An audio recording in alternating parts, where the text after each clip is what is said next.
amigos de Stalker, pues estamos con el escritor español Javier Sierra y bueno, está de visita en la Ciudad de México para promocionar su libro El Ángel Perdido. Javier, cuéntanos, porque si yo lo cuento no saben lo mismo, tienen que leerlo, pero ya que estás aquí, cuéntanos de qué se trata esta obra. Bueno, hola, estoy encantado de estar con vosotros y os cuento. La novela es una novela de aventura, de intriga, de acción, de misterio, que arranca en Santiago de Compostela, en España, cuando una restauradora que está trabajando en la obra maestra del románico, que es el Pórtico de la Gloria, recibe la noticia de que su marido, un climatólogo norteamericano, ha sido secuestrado a 5.000 kilómetros de distancia en la frontera entre Armenia, Irán y Turquía, en una cumbre que aparece mencionada en la Biblia. Es el monte Ararat, donde se supone que varó el arca de Noé hace 5.000 años. Y en 72 horas, muy vertiginosas, esas son las 500 páginas del libro, en 72 horas, Julia, la protagonista, debe reunir unas piedras que ellos recibieron como regalo de bodas años atrás, que pertenecieron a un mago de la corte de Isabel I de Inglaterra en el siglo XVI, llamado John Dee, con la que este mago decía poder comunicarse con los ángeles. El mago existe. Las piedras son reales, no me las he inventado. El monte Ararat, por supuesto, existe.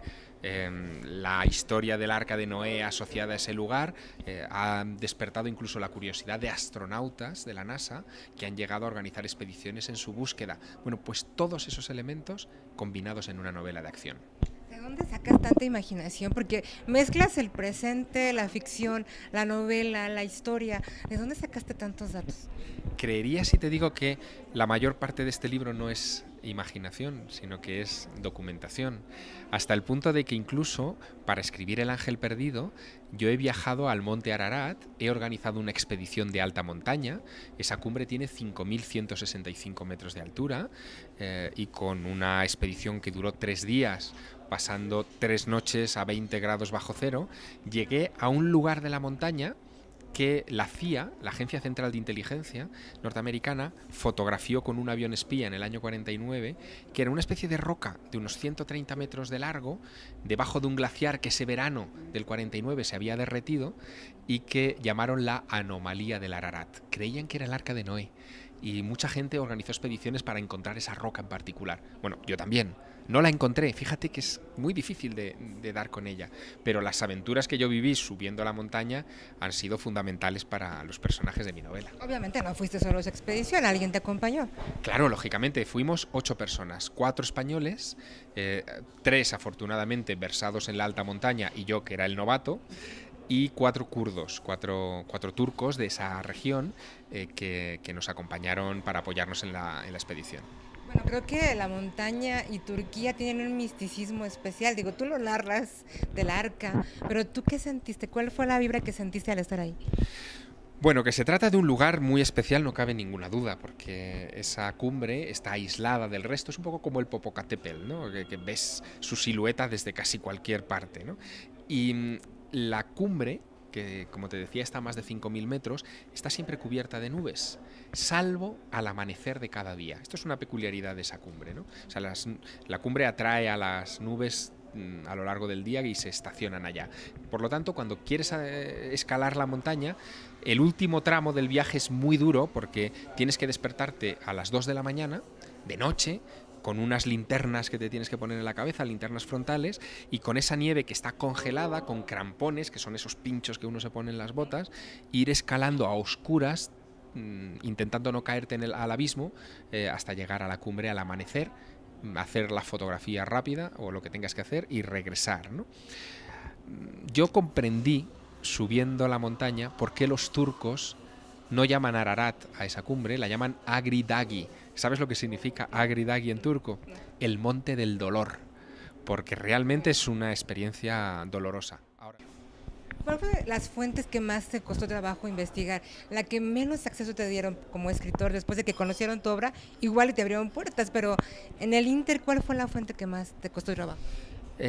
Uno de los protagonistas, o unas de las protagonistas mudas de mi novela, son 2 piedras que fueron utilizadas por ese mago que hablábamos antes, de la reina Isabel I de Inglaterra, para hablar con los ángeles.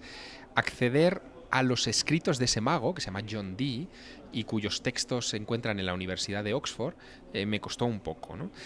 Porque ahí, por ejemplo, encontramos que ese mago utilizó esas piedras con éxito y parece que recibió de esos ángeles todo un alfabeto de esas criaturas celestiales. Letras extrañas, o sea, como grafías muy parecidas a las casi a las runas celtas o a las letras que aparecen en El Señor de los Anillos, ¿no? Un poco en esa línea. Acceder a esas fuentes originales fue quizá lo más penoso, pero valió la pena. Como te digo, fueron 7 años de trabajo lento y casi de escriba, pero finalmente cuando tienes el libro y todas las piezas encajan, la satisfacción es enorme. De las novelas que has escrito, Javier, ¿cuál es la que más te ha gustado? ¿Es esta o cuál la más? Bueno, esta es la que más trabajo me ha llevado a hacer. Es la que tiene el ritmo más vertiginoso de todas las obras que he escrito, pero luego hay una a la que yo le tengo mucho cariño, que es mi primera novela. Se titula La Dama Azul y está en México. Cuenta la historia de una monja de clausura de la época del rey Felipe IV español, siglo XVII más o menos, que vivía en un convento encerrada desde que era muy niña y que le atribuyeron la evangelización de Nuevo México, Arizona y Texas, porque ella era capaz de bilocarse, podía estar en 2 lugares a la vez. Cuando llegan los primeros franciscanos desde Ciudad de México hasta Nuevo México, hasta el Río Grande, en busca de las 7 ciudades de oro de Cibola y de tantos otros mitos, se encuentran con que esos indígenas ya han sido cristianizados por alguien, y por allí apenas había pasado ningún europeo. Cuando les preguntan a los indios quién les ha convertido al cristianismo, estos responden chapurreando palabras en español antiguo que había sido una mujer vestida de azul que se les manifestaba. Esa dama azul es el eje de mi novela y bueno, cuento muchas más cosas que pasaron en esos años, ¿no? Javier, me contabas que desde pequeño tú has escrito, desde los 9 años te llamó la atención escribir novelas. En ese momento, ¿qué le lleva a un niño a tratar de escribir? ¿Tus padres escribían? No, en mi casa no se escribía, sí que se leía mucho, pero no se escribía. Yo creo que lo que me llevó a eso es la fascinación que yo sentía cuando a mí me contaban cuentos siendo muy niño, ¿no? Y yo me preguntaba, quizá a diferencia de otros niños, si alguien que escuchara un cuento mío sentiría la misma intriga, la misma expectación. Pronto descubrí que sí, que contar cuentos es una tarea maravillosa. No hay mejor trabajo en el mundo que ese, ¿no? Que el contador de cuentos, que el trovador. Y me lancé a esa tarea, ¿no? Maravilloso. ¿Qué estudiaste de profesión? Estudié periodismo en la Universidad Complutense de Madrid y bueno, ahí descubrí que el periodismo es otra manera de contar historias. En el fondo, yo creo que somos un poco herederos de la tradición oral, ¿no? De ir a los sitios, ser testigo de alguna manera de lo que pasa y contarlo a los demás. Pero cuando ya estás cansado de contar siempre la misma historia o historias que no tienen una consecuencia, es cuando yo creo que saltas a la literatura, porque quieres contar historias con consecuencia, ¿no?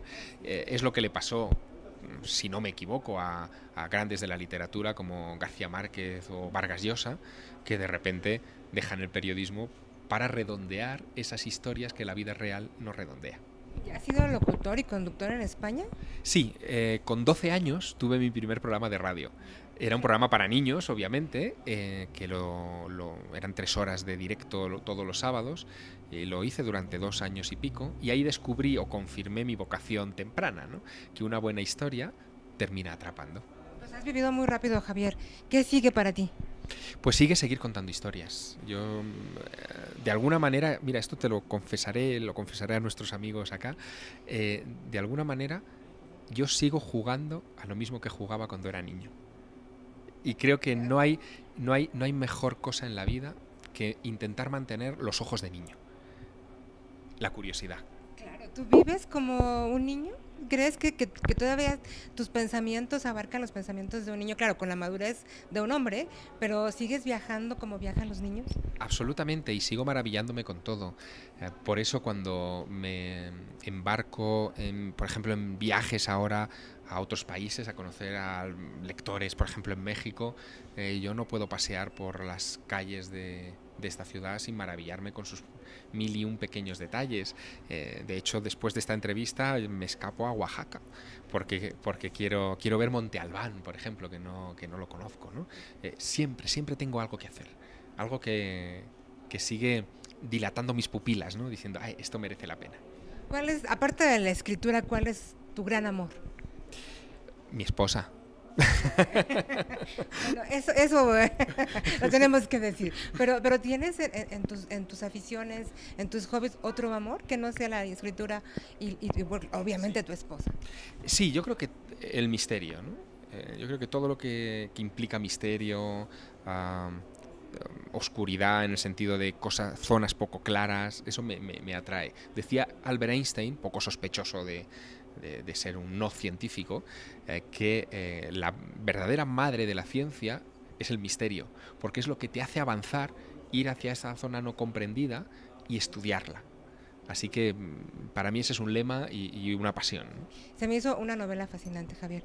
Muchas felicidades. Y bueno, quiero mostrárselos al público porque además tiene un diseño precioso, tiene un cintillo que ustedes pueden desprender para conservar la obra, precioso.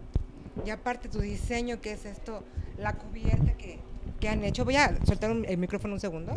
Gracias.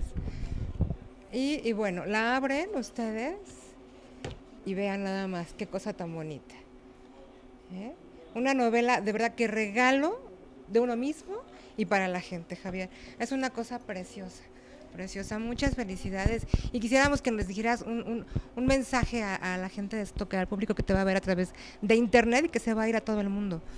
Pues el mensaje es muy sencillo y es que estos libros, este tipo de libros, son aventuras que nunca acaban en la última página, en el fin, nunca. Las buenas aventuras son las que te obligan a buscar más en otros libros, en viajes, en países. Es la aventura del conocimiento. No hay nada más maravilloso en esta vida que aprovechar lo corta que es, aunque no nos lo parezca, para emocionarnos y para explorar.